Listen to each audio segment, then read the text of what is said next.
Welcome to How to Create an Event within 25 Live Pro. My name is Vivian Spencer and I will be your facilitator for this training. First off, we will have to log into 25 Live.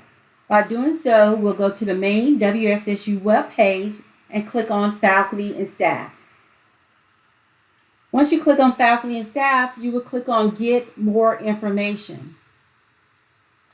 Scroll down until you locate 25 Live Scheduling and Calendar. Over to the left of this page, you will see 25 Live Login. The 25 Live login page will appear and you will enter in your RAM ID. You will enter in your password that is associated with your RAM ID.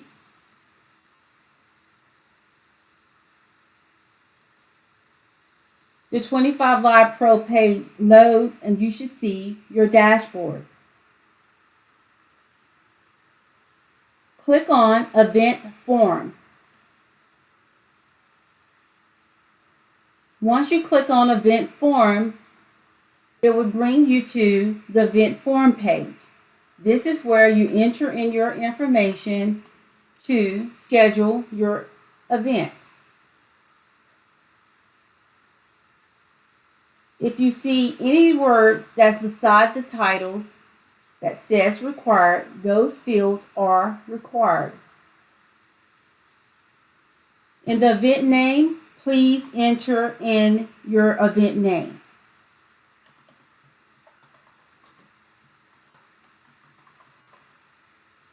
I have entered in the name 25 Live Training.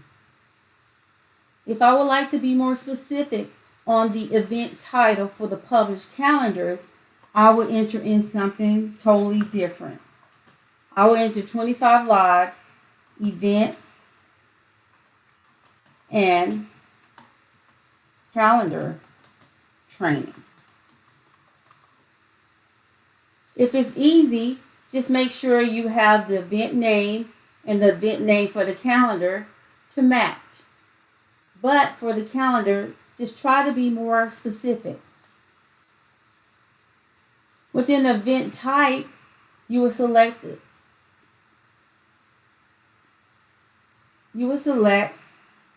a type of event. For this event, I will scroll down until I find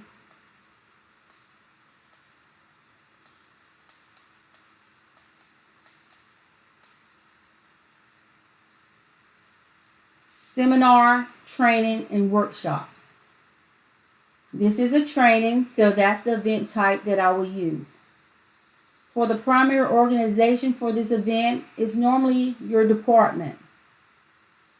So you will click on the drop down and locate your department.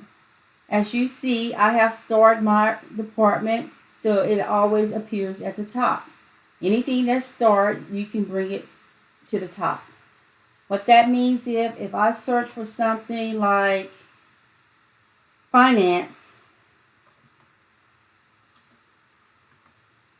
and it loads all the finance departments, or if I'm in the Department of Finance and Administration, I can click on this star. And the next time I load my 25 Live page, it will come to the top with my other starred events.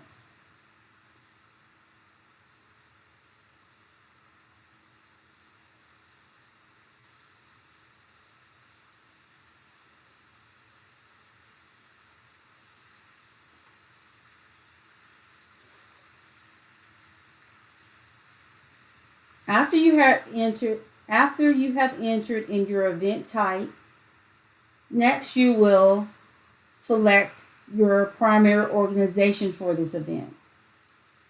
You do so by clicking on the drop down. Anything that I have starred will always appear at the top. If it's not in your start event, you can always search for that. Mostly all Winston-Salem State departments are within 25 Live. So if you work in payroll, I can search for payroll and click on payroll as the organization for this event. If you need additional organizations or you're collaborating with an organization, you can do so. You can indicate that by clicking on edit and search for that organization.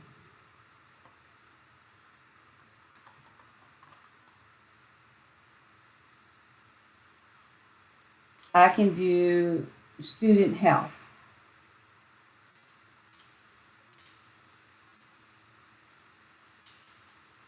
Next up, you will indicate the expected attendance. I expect 40 people to attend my event. An event description for the calendar, that is the information that you would like to appear on the calendar. For example, if I was to click on the main WSSU webpage and scroll down to calendars,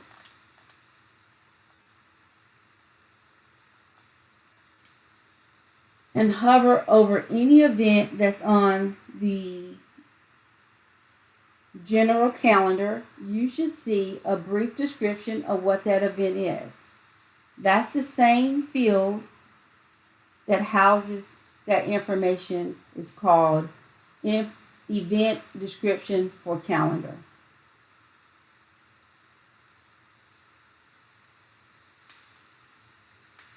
If you continue to scroll down, you should see event date and time.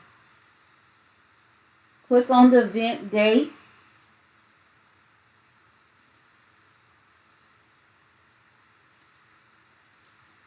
and then also select a event time.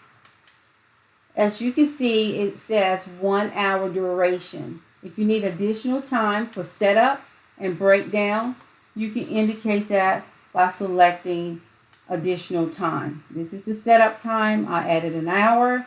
This is the takedown time. I also added an hour. And now you can see my reservation duration is 3 hours. If you like to have this event repeated on several days, you can hold your control key down and select multiple days.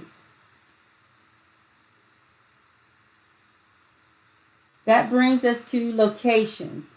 Once we get to location, we will search for a location, and I will search for Thompson. I can type part of the word and it still will search for me. I then can scroll through the list of it. I then can scroll through the list of locations. You see reserve. That means I can reserve that. Thompson Center A, I can also reserve that if I want to. So I'll reserve Thompson Center 207A.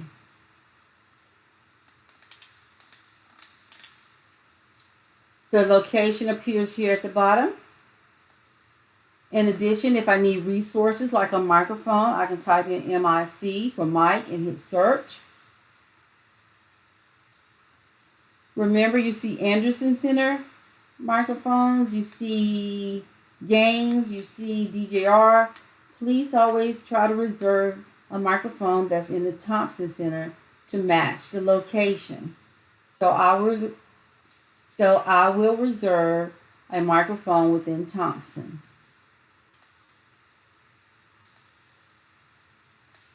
If I need to attach any collaborating information, I can do so at that time by uploading the file. Next up is the contact roles for this event. Normally you are the requester and the scheduler. But if you're requesting this event for someone and you're just scheduling it, make sure if you're scheduling this event for someone that is totally different from who's requesting it, you can do so by selecting the drop-down button.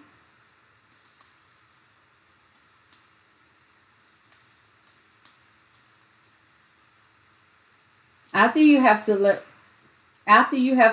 your location, you can also attach any files that are needed to support your event. Next up is contact roles for this event. So normally the roles for the requester and the scheduler are the same. They may be different.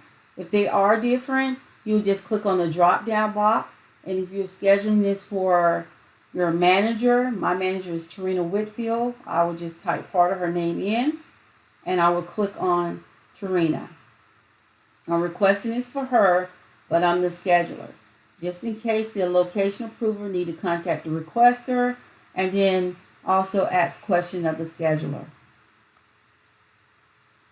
Any additional requirements, like event is open to the public, this event requires catering, any of those things, you can just check these boxes to indicate so.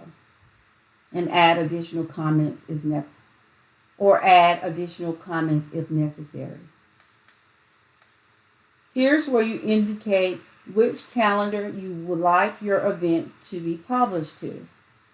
Here you have the alumni calendar, faculty and staff calendar, general public calendar, and student. If I want it to be published to all four, I would just select all four. If I want any additional comments, I will add those if needed. Confirmation notes, if I will, the person that's approving this will add confirmation notes. You will not add any confirmation notes here. Your event will always be into tentative state until the location approver has approved your event. If you think at this time that you made a mistake or need to review your event, you have your click-throughs over to the left-hand side.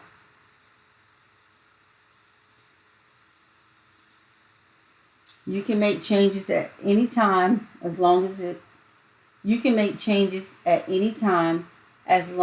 your event remains in tentative state.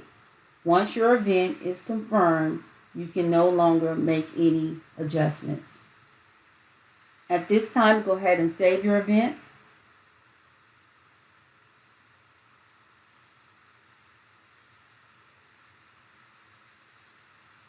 Your event is now saved. This concludes. Your event is now saved. Your event is now saved. This concludes the tutorial of how to create an event within 25 Live.